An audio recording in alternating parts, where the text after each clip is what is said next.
To our YouTube ইনফোশাইন চ্যানেলে আজকে আপনাদেরকে দেখাবো হচ্ছে কিভাবে আপনারা ভিপিএন চালু করবেন। সবচেয়ে ভালো ভিপিএন সেটিকে আপনাদেরকে দেখা দিব।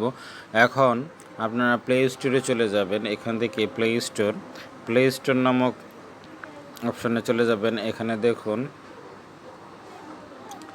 এখানে লিখবেন হচ্ছে 4টা 1 ভিপিএন। 4টা 1 ভিপিএন দিলে এখন এরকম আসবে।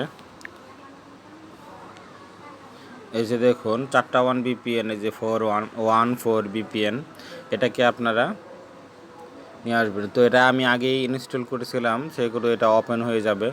ওপেন দিবেন। ওপেন দেওয়ার পরে এরকম একটি পপ আপ চলে আসবে। এখানে যা লেখা আছে এগুলো যদি পড়তে মনে চায় তাহলে পড়ে নেবেন, না হলে এখানে অ্যাকসেপ্ট একটি অপশন আছে, অ্যাকসেপ্টে ক্লিক করবেন। অ্যাকসেপ্টে ক্লিক করার পর এই যে ইনস্টল প্রোফাইল ভিপিএন, এখানে একটি ক্লিক করবেন। এখানে ওকে দিয়ে দিবেন। এখানে দেখুন একটি সুইচের মতো আছে। এই সুইচটি যখন আপনি ভিপিএন অন রাখতে চান তখন সুইচটি অন করে দেবেন, এবং যদি এখন বর্তমানে অফ আছে তো আমি অন করে দিচ্ছি। এখন আমার কিন্তু ভিপিএন চালু হয়ে গেছে।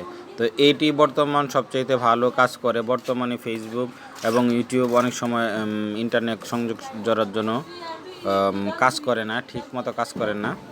তো আপনারা যদি ইউটিউব এবং ফেসবুক বা অন্যান্য অ্যাপস চালাতে চান বাংলাদেশ থেকে, যেহেতু বাংলাদেশে এখন সংকটময় একটি অবস্থান চলতেছে, তো আপনারা এই ভিপিএনটি ইউজ করে আপনারা ফেসবুক, ইউটিউব এবং অন্যান্য অ্যাপস যেগুলো বাংলাদেশে বর্তমানে ব্যান্ড করছে সেগুলো আপনারা চালাতে পারবেন অনায়াসে। তো ধন্যবাদ সবাইকে। আরও বিস্তারিত জানার জন্য আমার ভিডিও বক্সে কমেন্ট এবং শেয়ার করতে পারেন। ধন্যবাদ সবাইকে।